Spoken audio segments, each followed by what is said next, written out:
Экскурсия по книжным коридорам «Целый мир». Удивительный и полный загадок. Впервые во Владикавказе прошла «Библия-ночь». Каждый из залов Республиканской научной библиотеки встречал посетителей особой атмосферой. Самые юные гости окунулись в увлекательный мир сказок с таинственными сумерками и волшебными существами. Тем временем взрослые посетители собрались на большом книжном балу. Герои романов Толстого словно ожили и перенеслись в 21 век. Прекрасные пары кружатся в вальсе. Кажется, что посетители попадают на первый бал Наташи Ростовой.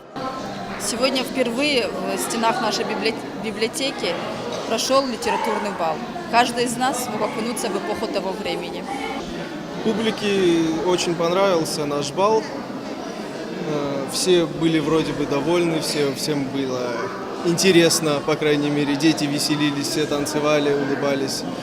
Еще в одном зале библиотеки развернулась выставка «Взгляд через столетия». Здесь редкие старые издания, представленные порой в единственном экземпляре. Совсем рядом звучит душевная музыка в стиле ретро. Мотивы прошлого века заставляют взгрустнуть и многое вспомнить. Одной из самых важных в программе «Библия-ночи» стала экспозиция живых писем, дневников и книга Великой Отечественной. Листая страницы прошлого, школьники с интересом слушали рассказы о фронтовых буднях ветеранов, об их подвигах на полях сражений. Дети пишут письмо ветерану. Мы, молодое поколение, уже не понаслышке знаем, что такое война и каково это терять близких, разгребать угли на пепелище родного дома.